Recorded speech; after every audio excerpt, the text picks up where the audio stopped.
A local organization is working with communities to improve their literacy skills. Joining me now is Susan Hossley, the Executive Director for Reading Empowerment for Adults in Dickson County, and it spells out the word read, right, Susan? Yes, that is correct. It's great to have you. Thank you for having me. Give me a little bit of background on the organization and how y'all got started. So in 2019, I was finishing up homeschooling my children, and I thought, what in the world am I going to do? And so I've always worked with children with learning difficulties, things like that. And so I was watching a news program, and a mom appeared who had been arrested, who had done some horrific things to her children. Never really had a lot of compassion for adults, and especially those kind of situations. But when I saw her face, I thought, did anybody come alongside of her and help her navigate her situation? She had some children with difficulties, and I just thought, did anybody help her?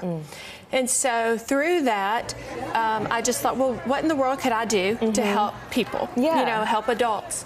And being that I had been tutoring children for many years, the thought came to me of maybe I could help adults learn how to read. Wow. And so that was the progression of helping adults. I got with some friends, Missy Duke, and we just started, you know, this organization. 2020 hit. We all know what happened then. We do. It just sort of died down. And then in 2022, we started back up. Okay, so tell me what you guys do exactly in Dickson County. So we provide free one-on-one tutoring for adults.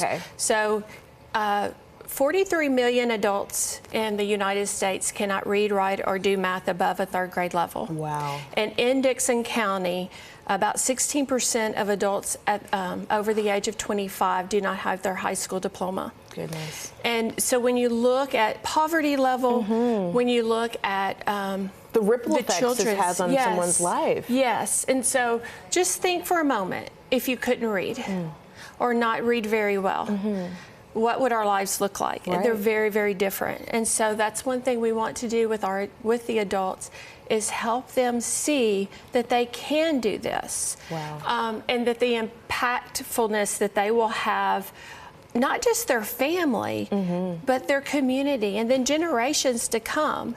You know, we've all heard about the third grade reading levels of our children, you know, and that's the lifelong impacts that can have on their lives. And when you look at data, it states that the biggest determinant of a child's academic success is somebody at home reading to them and somebody at home helping them.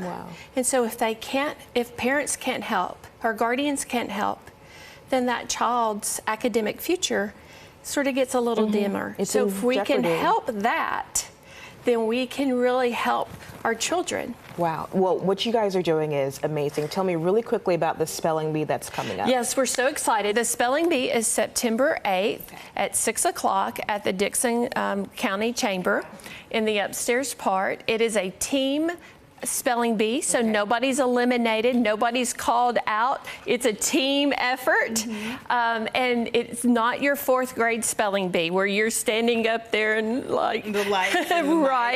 Right. It's a team event, and we're just really excited. There's going to be a food truck. Audiences are welcome to come and watch your favorite, you know, team, or we're even going to allow some audience members to participate if a team wants their help. And so we're really excited. Sounds like a fun time and a great way to get the word out and to just make reading and literacy fun for people in the community. So that's awesome what y'all are doing, Susan. Thank you. Folks are going to have more information at WKRN.com. Look for the Newsmaker tab.